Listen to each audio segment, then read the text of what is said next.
And welcome back. Well, our next guest was adopted to a prosperous Milwaukee family when he was just 7 days old. He said he felt like, he never quite fit in. Throughout his life, he became an overachiever in everything he did, but he often searched for happiness in a bottle. It wasn't until later, when he had a family of his own, that he began the search for his birth parents, only to find out it was too late. David Bohl chronicles his life in his memoir, Parallel Universes, The Story of Rebirth. And David joins me on the yellow couch. He is now an independent addiction consultant, hoping that his story will give others the courage to go beyond the struggles that they may carry with them. Welcome to the Morning Blend, David. Thank you. Thanks for having me. I'm so excited to have you here. We were just chatting during the break about your story, which I think is a beautiful story to where it's come, as titled in your book, Parallel Universes. Talk a little bit about the beginning of you being adopted into this prosperous Milwaukee family. Absolutely. Well, I was adopted at 7 days old. Born in the state of Wisconsin, adopted by a family who was having difficulty conceiving. So I was most welcome. They were very much looking forward to my arrival. And I was raised in the West Dallas area, went to school there, went on to Marquette University. I did not finish there, but stayed very close to the area. And had by all accounts, a wonderful upbringing. Very loved, very appreciated. My parents, from the very beginning of what I can recall, always told me I was adopted, and they told me that was a great thing. And I believe that. And I never You were chosen, right? I was chosen. That's what a lot of parents who are adopted say, that you were chosen. Exactly. I was chosen. They wanted me, and I truly felt that way. And I felt safe as a result of that. Throughout my lifetime, I stumbled over some obstacles, and I started noticing that there was a pattern to those stumbles. I tended to feel very incomplete. I tended to feel fragmented, and I had no idea why. And anytime I might ask some questions about my origins, society or professionals would say, you don't need to worry about that. You're in a loving home. Don't fret with any of that. You're in a good place. Just be aware of that. And I thought that was fine.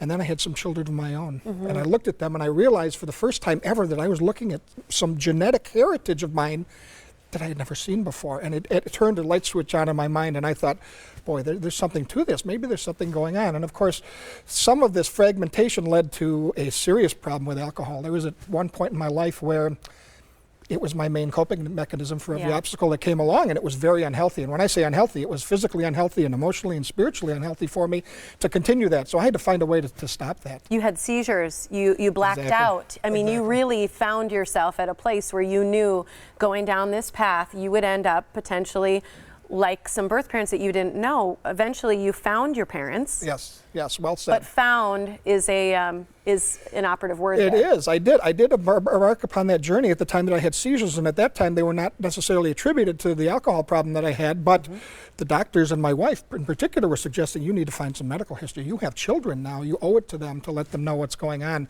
And I did, and what I found out is that it's not easy to find that information. In most states, including the state of Wisconsin, most information is non-identifying. So I didn't have immediate access to that, so I had to hire a private detective. I had to go on a journey, literally a 15-year journey, to try to assemble some information about where I came from. And I did find out who my mother was. Sadly, I too had found out that she had passed by the time I had searched for her, and I regret not having searched earlier. Sadly as well, she died a very lonely, horrible life, and one that contained a great deal of alcoholism. So it's not uncommon to me or surprising to me to find that might have been passed down to me as well. I later on petitioned the state of Wisconsin through the courts to try to find identifying information about my genetic heritage, and I happened upon my father and his family as well. Sadly, he had passed away of a brain tumor at the young age of 46, and I was not able to make contact with him either. So not being able to finally meet them, because there's a lot of children out there. I told you a good friend of mine has had a similar experience recently. After all these years, she finally found her birth father, and he's passed. And how does that leave you? Because I'm part of the way you sort of described yourself as this relinquished boy when you were a child.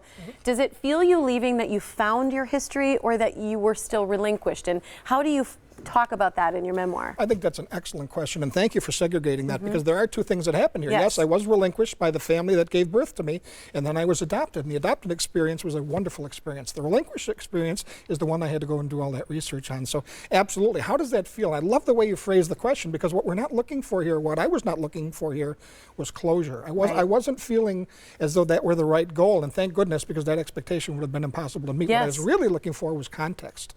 And with all the information that I've learned about my family and particularly the times in which these decisions were made. I mean, when I was growing up, I thought I was abandoned. What's wrong with me? Why did somebody give me up?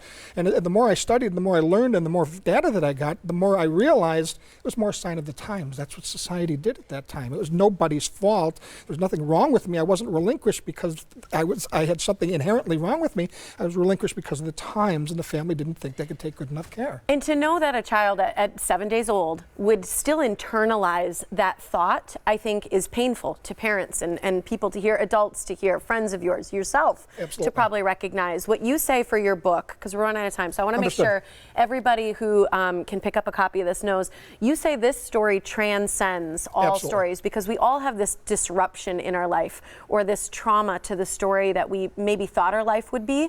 So everybody, you feel, can relate to this. You're now an addiction counselor. I am. You've really shared all these struggles and how to overcome them and be resilient. Indeed, and the universal message is that it's important to do that work. It's important to go and figure out what your story is and get as much detail about it as you can. And the empowering part, and my hope for people, is that they're going to find safety in this book to go out and do that work. Absolutely. You, David, have risen up, so thank you for sharing your story. Thanks for having me. Appreciate it. Here's where you can meet David. He's got a book signing on Wednesday, the 4th at 7 o'clock. It's for Parallel Universes. It's at Boswell Books on Downer Avenue. Again, April 4th at 7 o'clock. DavidBBohl.com is the website to learn more or get a copy. I'm sure everybody knows somebody who they should send this book to. I sure do. So thank you very much for your story. Thank you. Appreciate it.